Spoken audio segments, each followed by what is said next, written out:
সাধারণ সম্পাদক আবু বকর সিদ্দিক মেম্বার সাহেব এবং যুব দলের সদস্যবৃন্দ, আসসালামু আলাইকুম ওয়া রাহমাতুল্লাহি ওয়া বারাকাতুহু। প্রিয় উপস্থিতি, আপনারা সবাই বলতেছেন ত্যাগীদেরকে নির্বাচিত করতে হবে। ত্যাগীদেরকে নির্বাচন করার ক্ষমতা তো আপনাদের হাতে, এটা আমাদের হাতে নয়।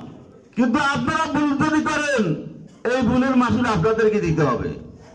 আপনারা যদি টাকার কাছে বিক্রি হয়ে 200 টাকা 500 টাকা নিয়ে ভোট যদি উল্টে দেন, আমরা নির্বাচন অনেক নির্বাচন দেখেছি, অনেক ত্যাগীদেরকে মূল্যায়ন করা হচ্ছে না, ভোটের মাধ্যমে মূল্যায়ন করা হচ্ছে না।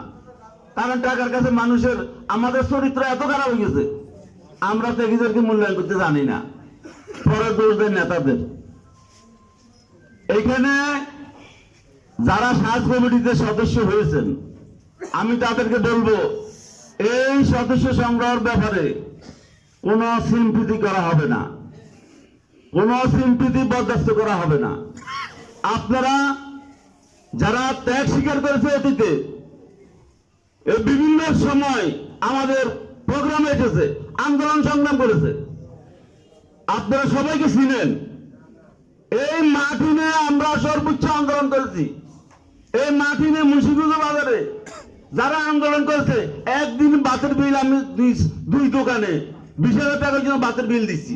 এই বাজারে আমি কারা ত্যাগী যুব দলের, আমি তাদেরকে চিনি, এরা যেন সদস্যের অন্তর্ভুক্ত হয়। আর আপনারা ভোটের মাধ্যমে, নির্বাচনের মাধ্যমে অবশ্যই ত্যাগীদেরকে মূল্যায়ন করবেন, তাহলে আপনাদের মূল্যায়ন থাকবে। নতুবা আপনারা যদি ত্যাগীদেরকে মূল্যায়ন না করেন, আপনাদের মূল্যায়ন থাকবে না। আগামী দিন যে আমাদের দল নিয়ে ষড়যন্ত্র চলছে, আপনারা দেখেন আমাদের বিরুদ্ধে অনেক ষড়যন্ত্র। এই দেশের 80% লোক বিএনপি করে, বিএনপির বিরুদ্ধে অনেক ষড়যন্ত্র চলছে, চলবো। সকল ষড়যন্ত্রকে রুখে দিতে হবে। আপনারা দেখেছেন আজকে সকল দল বিএনপির বিরুদ্ধে, কারণ তারা বলতেছে ভোট দিলে তো বিএনপি ক্ষমতা আসবে। কেউ পিএল বাড়াবাড়ি, কেউ এইটা, কেউ ভোট চায় না। আমরা 17 বছর আন্দোলন করেছি ভোটের জন্য, একটি ভোটের জন্য আমরা আন্দোলন সংগ্রাম করেছি, সুস্থ নির্বাচনের জন্য। এখন অনেকে ভোটে চায় না,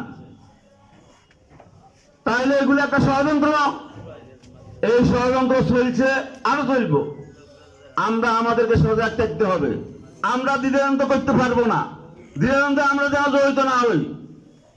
বিশেষ করে আমাদের যারা কমিটিতে আসবে,